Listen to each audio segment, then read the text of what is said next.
Aha ni mu ntara y'Iburengerazuba, aha ni mu karere ka Rusizi. Umukozi wo mu rugo yatawe muri yombi akekwaho gutwika umwana. Imagine ba bakozi bo mu rugo mwizera, ba bandi musigira inzu yose, ba bandi babarerera abana, ba bandi babatekera ibiryo mukarya. Rimwe na rimwe hari igihe bajya bivumbura ugasanga bakoze ibikorwa twavuga ko ari ibya bunyamaswa.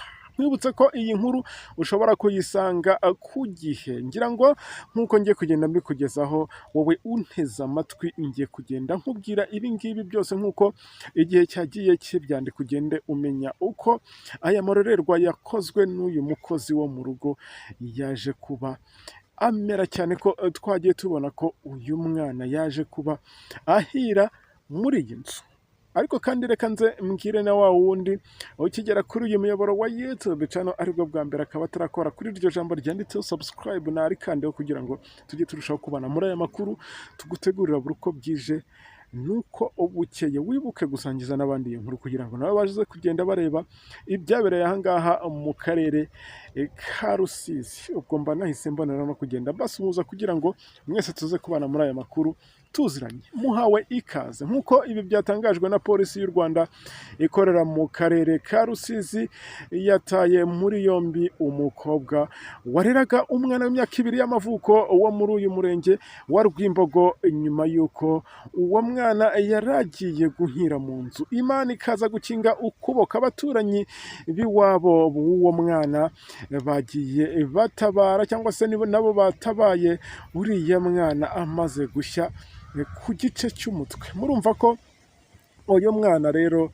yari mu bantu batari kuba bakibarizwa kuri iyi si y'abazima, ariko Imana yakinze ukuboko biza kugenda kuri. Ubundi byatangiye gute? Kuko ntekereza ko nk'uko hagiye hakorwa iperereza ry'ibanze, bakaza gupima insinga z'amashanyarazi kugira ngo wenda hamenyekane igishobora kuba cyateye iyi nkongi y'umuriro, cyane nk'uko bamwe bagiye bakeka ko ari inshinga z'amashanyarazi, ariko byagiye bigaragara ko atariho uyu muriro waturutse. Nk'uko rero twagiye tubibona, ibi ngibi bikaba byagiye bigaragazwa n'abaturage cyangwa se bamwe mu baturanyi b'uyu muryango, aho nabo bagiye bagira icyo bavuga. Icyo gihe rero uyu mukozi wareraga uyu mwana yakomeje avuga ko yamuryamishije, cyangwa se uyu nguyu n'ubundi wari usanzwe amwitaho umunsi ku wundi, aho agenda avuga ko uyu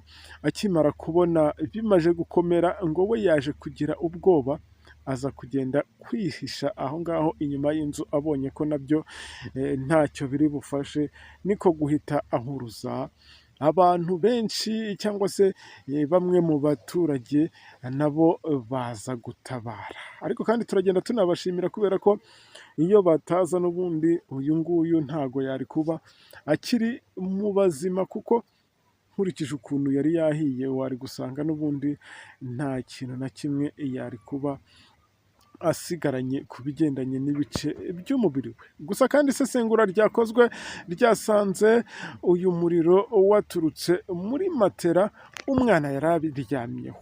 Ubwo birumvikana, ushobora gusanga uyu nguyu wamureraga yari yabigizemo uruhare. Gusa uyu nguyu ndi kuvuga uyu mukozi wo mu rugo, ari nabyo ngira ngo mwe munteze amatwi mujye murushaho kugenda mubyitondera, kubera ko ubu usanga abangaba baba batwihishemo, mubizi neza ngo barabatekera, bakarabya abana, bakabaryamisha, ari nabo nabonye babajyana ku ishuri.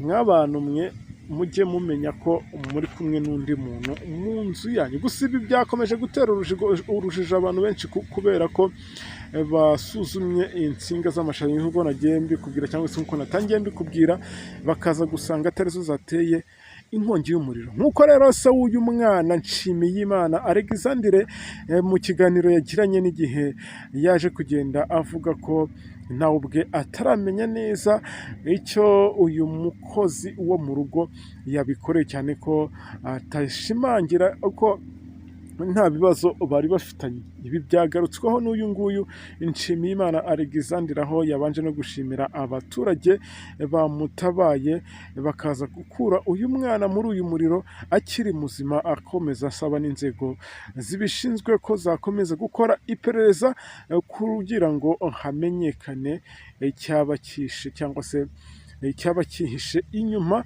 y'iyi nkongi y'umuriro yaje kwibasira iyi nzu, ahanini ikaza kuba yafashe igice uyu mwana yari arimo. Gusa turashima kubera ko atahatakarije ubuzima, ariko kandi ibi byaje no kwemezwa n'uyu munyamabanga nshingwabikorwa w'uyu murenge wa Rwimbogo, akaba yitwa Nzayishima, nk'uko nawe yaje kugenda agira icyo abwira igihe ko uyu mukozi wareraga uyu mwana yaje guhita atabwa muri yombi. Yanakomeje agira ati uyu nguyu afungiye kuri sitasiyo ya RIB ya Gashonga mu rwego rw'iperereza rero, kugira ngo habashe kugenda hamenyekana ikindi kintu gishobora kuba cyihishe inyuma y'iyi nkongi y'umuriro yaje gufata ahangaha uyu mwana yari ari.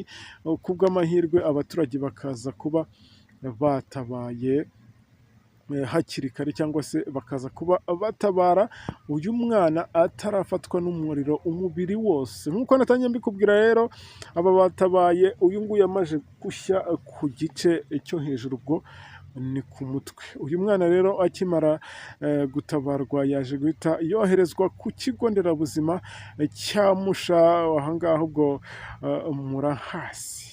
Nk'uko ibi ngibi twagiye tubibona, ubwo nabo bahise bamwohereza ku bitaro bya Mibirizi, nabyo bimwohereza ku bitaro bya kaminuza i Butare, nk'uko musanzwe mubizi CHUB, nk'uko ubwo byagiye bigaragara. Murumva ko umwana yari ageze kure. Imana ize kumurengera. Reka dukomeze twizere ko wenda ubwo yageze mu baganga nk'aba ngaba biraza kugira icyo bitanga. Ariko kandi mbona no kugenda mbwira mwebwe mukoresha abakozi mu ngo zanyu, mujye mufata umwanya muganire nabo, kuko hari igihe uba usanga bafite ibibazo ahanini bishingiye ku miryango baba baturukamo. Mwebwe mukaba mutabizi, mukabona umuntu arakora akazi, arateka nta kibazo, yoza abana, arabaryamisha, mwenda mumuha n'imyenda akamesa, mukumva ibyo birahagije. Mujye mufata umwanya, cyagiye wicarana n'umwana wawe mukaganira, ujye ufata n'igihe wicare uganire n'uwo mukozi, kuko hari igihe baba bafite ibibazo rimwe na rimwe, ugasanga hari igihe bibarenga bo ubwabo, ntago aba ari wa muntu ushobora kwiyadaputa ngo avuge ngo ibi ngibi n'ubundi ni njyewe ubifite kandi nanabikemura muri ubwo buryo. Ugasanga n'ubundi abikoze ameze nk'aho umujinya cyangwa se ibyo bibazo byose amaranye igihe ari kubitura uwo mwana wawe. Ni nayo mpamvu nkubwiye nti rero ujye ufata igihe, nyamuneka wicarane n'umukozi wawe umuganirize, ntawe wamenya ari igihe aba afite ibibazo wowe utazi, kandi wenda wakabaye unamugira inama. Njye rero reka nkushimire, nkubwire ngo tuze gusubira mu kuri yacu ari imbere. Ciao ciao.